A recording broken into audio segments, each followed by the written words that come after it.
Merci, Madame la Présidente. C'est certain que c'est énormément désolant d'entendre le ministre des Finances dire qu'il ne supportera pas la réception cellulaire sur les autoroutes du Nouveau-Brunswick.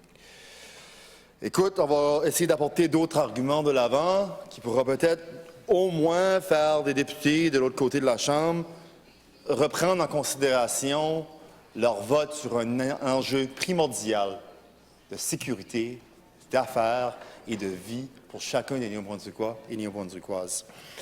Madame la Présidente, c'est avec grand plaisir que j'apporte ma voix à celle de mon collègue sur le projet de loi 20, loi sur la couverture cellulaire sur la route. Et puis, ce qui est dommage, Madame la Présidente, c'est que notre province aura déjà été, au fil des ans, un chef de file en matière de technologie de l'information. Le Nouveau-Brunswick, dans les années 90, aura su se développer comme un leader national, un leader mondial avec NBTEL.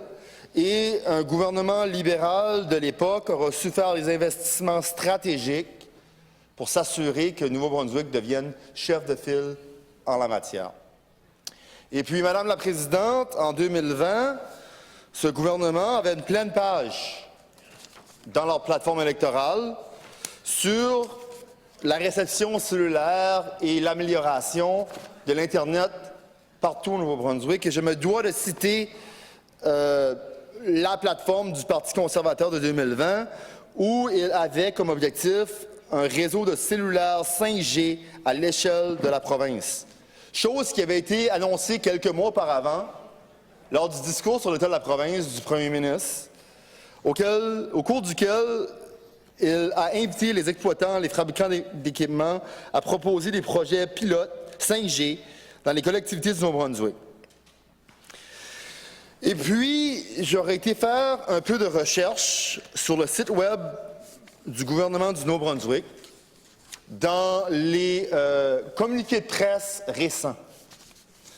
Et à ma grande surprise, en recherchant les mots-clés couverture cellulaire, Cellular Network, pas une seule fois est-ce que la couverture cellulaire aura été annoncée par ce gouvernement dans les communiqués de presse depuis leur entrée en mandat en 2018. Même que la dernière fois qu'il y aura eu un communiqué de presse à l'effet de la réception cellulaire au Nouveau-Brunswick date du 8 mai 2016.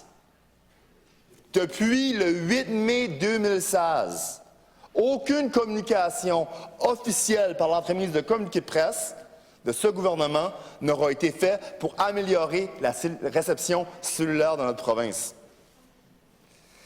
Et, bon Dieu, ça fait pitié. Ça fait pitié parce que on vient d'entendre le ministre des Finances dire qu'ils font tout pour améliorer la réception cellulaire, autre que dans la même phrase, il nous dit qu'ils ne sont pas capables d'avoir la collaboration du gouvernement fédéral, mais en même temps, ils nous disent que la Nouvelle-Écosse aura été en mesure d'avoir de la collaboration du gouvernement fédéral. Donc, on doit se questionner sur la véracité d'affirmations du genre, car je pense qu'il y a juste un manque de volonté de la part de ce gouvernement qui continue de célébrer ses surplus budgétaires records sans faire aucun investissement stratégique dans nos communautés pour s'assurer que nous sommes en mesure de prospérer. Et Madame la Présidente, je m'en voudrais si je ne prendrais pas quelques instants pour vous parler de ma circonscription. La circonscription Restigouche-Chaleur, qui est principalement traversée de sud en nord par la route 134. Et puis ici, je suis pour partir de l'extrémité sud de ma circonscription. J'aurai quelques kilomètres, 1,5 km de réception cellulaire. Ensuite, j'arrive à la Washingnière à Petit-Rocher-Sud, où ça coupe. Pour environ 2 km, aucune réception cellulaire. J'arrive à l'auteur de la Maison de l'Acadie, où ce qui est mon bureau de circonscription et où des organismes provinciaux ont leur siège social. Et c'est ça encore.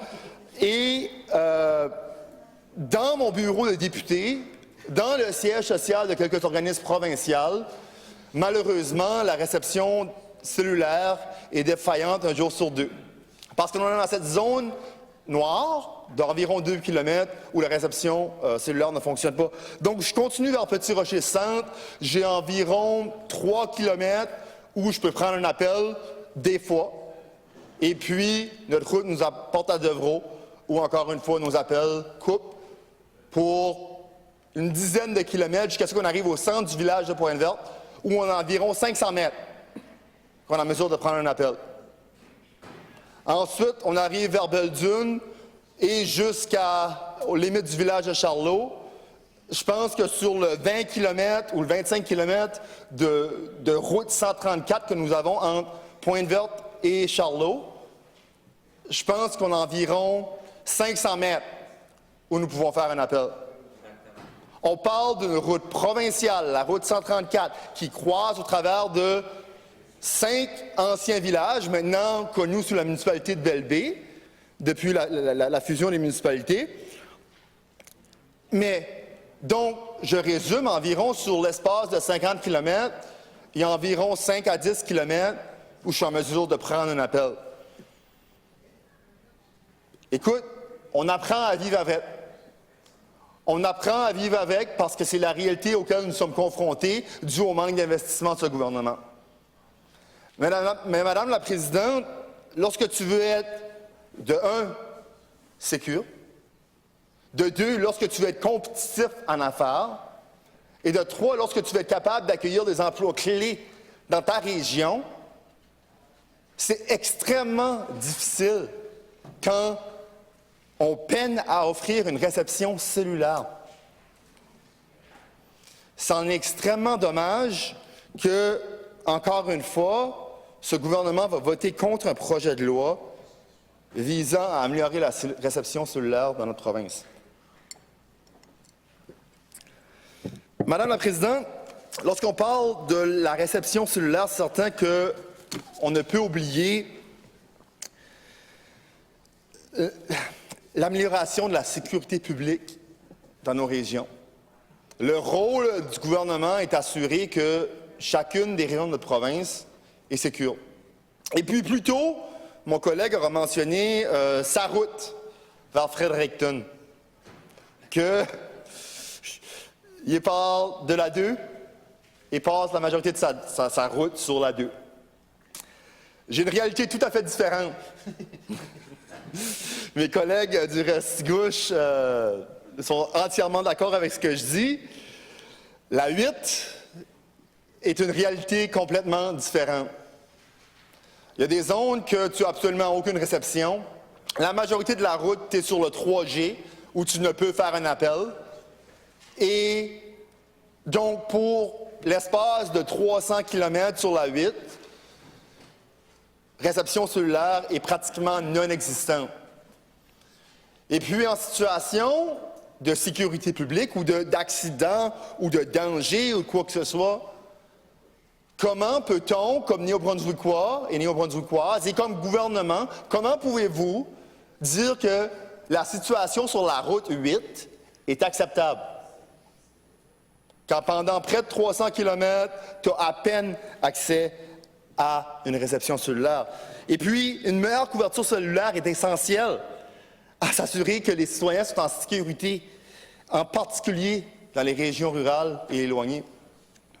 Et puis, ce n'a même pas besoin d'être éloigné pour que nous ayons des difficultés du genre.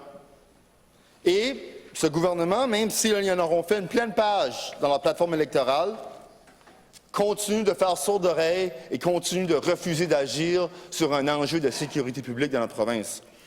Au-delà de la sécurité publique, Madame la Présidente, il y a aussi la question économique. On vit dans un monde aujourd'hui que la technologie de l'information est au bout du doigt du consommateur. Tout consommateur ou la majorité des consommateurs ont accès à leur cellulaire, à l'information en temps réel et attendent de recevoir de l'information en temps réel de la part des entreprises qui leur offrent des services. Et si une entreprise ne peut être en mesure d'offrir ce service de instantanéité par l'Internet ou par l'entremise de leur cellulaire, eh bien, l'entreprise ne peut être compétitive. Et Madame la Présidente, on entend souvent de ce premier ministre qu'il gère le Nouveau-Brunswick comme une entreprise et que les Néo-Brunswickois et les Néo-Brunswickoises sont ses clients.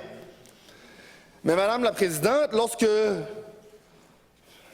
j'ai pas de pourcentage, mais lorsqu'une grande majorité de la province n'a pas accès à la réception cellulaire, comment pouvons-nous être compétitifs comme une province? Comment pouvons-nous être en mesure d'offrir des services à nos citoyens et nos citoyennes de première qualité lorsqu'on est incapable d'offrir un service de base comme la réception cellulaire? C'en est extrêmement décourageant et c'en est extrêmement honteux que ce gouvernement votera contre ce projet de loi qui a comme objectif de s'assurer que les investissements stratégiques soient faits pour s'assurer que les Néo-Brunswickois et les Néo-Brunswickoises sont capables de faire des affaires dans un monde compétitif où la réception cellulaire est importante et ça au bout de leurs doigts.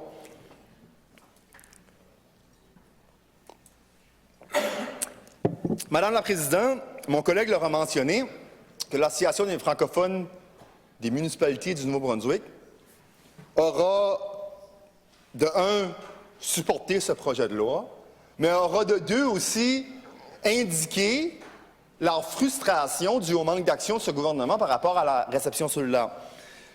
L'Association francophone des municipalités du Nouveau-Brunswick, dont les municipalités francophones sont membres, et puis de leurs membres, la grande majorité des municipalités membres, des municipalités francophones, la grande majorité des municipalités francophones du Nouveau-Brunswick trouvent qu'ils ont une défaillance au niveau de la réception cellulaire dans leur municipalité.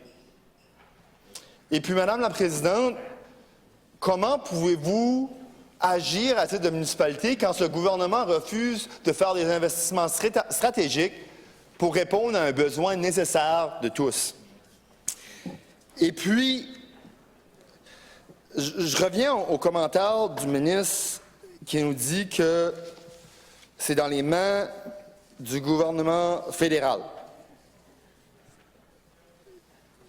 J'ai de la difficulté avec ces commentaires-là parce que j'aurais eu la chance de travailler pour le gouvernement fédéral et j'aurais vu le nombre d'investissements faits par le gouvernement fédéral, que ce soit en Nouvelle-Écosse, que ce soit à l'île du Prince-Édouard, que ce soit à Terre-Neuve-et-Labrador, que ce soit au Manitoba, que ce soit en Saskatchewan, que ce soit dans toutes les provinces du Canada, sauf une.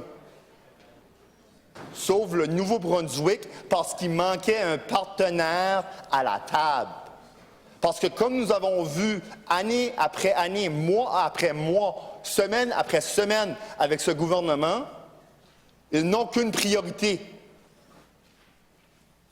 Et puis, ce n'est pas d'aider les régions rurales, c'est d'aider leur propre communauté en milieu urbain.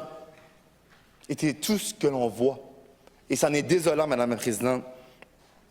Il est impératif que le gouvernement agisse. C'est leur responsabilité de s'assurer que les Néo-Brunswickois et les Néo-Brunswickoises ont accès à une réception cellulaire.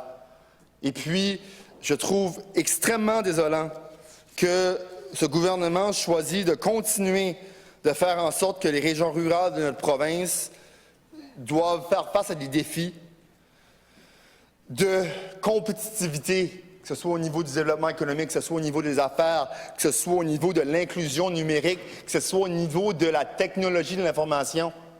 On fait en sorte que nos communautés rurales qui n'ont pas accès à cette information-là ne sont pas en mesure d'être autant compétitifs avec les régions qui ont une meilleure connexion cellulaire, une meilleure réseau cellulaire qui leur permet de se connecter au monde. Madame la Présidente, en conclusion, je suis déçu de la position de ce gouvernement. Je voterai en faveur de ce projet de loi proposé par mon collègue. Et si seulement le côté opposé serait en mesure de supporter ou de respecter leurs promesses électorales, on aurait de la meilleure réception cellulaire aujourd'hui. Merci, Madame la Présidente.